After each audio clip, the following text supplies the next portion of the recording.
Though one can track through the annals of film history and find countless instances of awful visual effects in everything from 1930s creature features to modern low-budget Asylum pics, our judgment of visual effects is so often tailored to our expectations that it is never galling or as hilarious than when a high-budget Hollywood feature boasts absolutely low-rent CGI. The aim of the list has been to focus on expensive post-2000 projects because ridiculing draws like this is just too easy.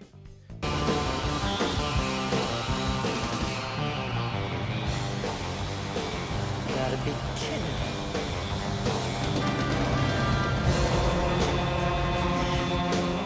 I'll have to ask my accountant about that. Don't forget to like and comment, and also make sure to press subscribe button for more awesome videos. 5. The Matrix Reloaded. Just like everyone, I couldn't wait to see The Matrix Reloaded, knowing that I was going to get to see another showdown between Neo, Keanu Reeves and Agent Smith, Hugo Weaving, left me in positive paroxysms of joy. And as a so-called burly brawl began to kick off, I figured I was in for something special.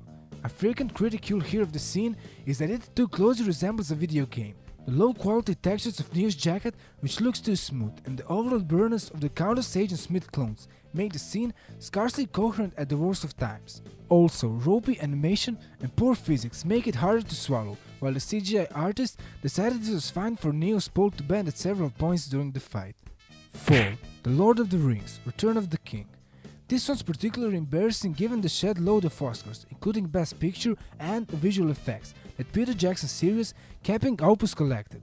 From the second Legolas, Orlando Bloom leaps to Mount Mummicle, everything is just wrong, and it's largely down to physics. If you can get past the insanity of Legolas being able to hold onto the Mummicle during those violent thrashings around, the blurry, scarcely comprehensible definition of his character animation still proves troublesome. Notice he runs along the beast, it has less a feel of mocap and more of a bouncy, weightless leap that was rendered by artists on the fly. As he climbs up the rear of the monster, it feels more like we're watching a boss fight in a video game than something that is supposed to be cinematic and real. 3. Catwoman. Though many will decry Peter's horrendous Catwoman for its dodgy plot and ropey acting, for the most distractingly horrible aspect of it is the head-smokingly poor visual effects.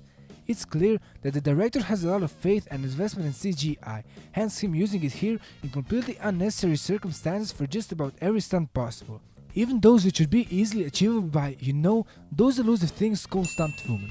If you can sit through the mind-meltingly inane soundtrack long enough to get the goods, you'll observe Halle Berry's character leaping up walls in a scarcely watchable blur, flipping around in what can barely be constructed as a human form, before performing a physically ludicrous backflip, even accepting her power, and finally, without CGI, kicking the bad guys' asses. 2.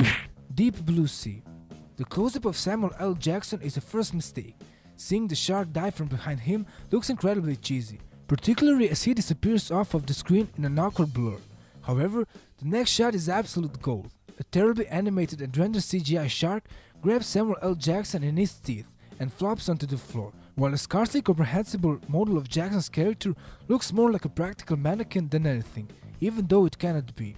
After a reaction shot, we cut back and the shark now returns to the water, holding Jackson at a completely different angle and compounding just how nonsensical and mind-numbing this moment is, even if it's also quite amusing. 1. The Mummy Returns. There was only ever going to be one film making the top spot.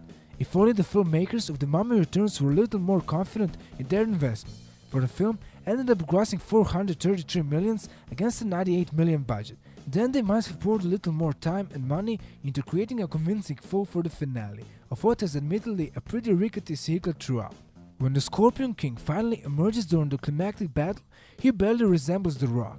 The eyes and structure of the face don't appear to have been mapped on his likeness, really at all, and at times his eyes almost appear to melt off of his face. Scorpion body is rendered slightly better, yet still looks too smoothly glossy and artificial compared to everything else in the room. Needless to say, The Rock must have been embarrassed to be envisioned in such a way, and I'd love to have been in the first screening of the film for Universal executives to see their pained reactions.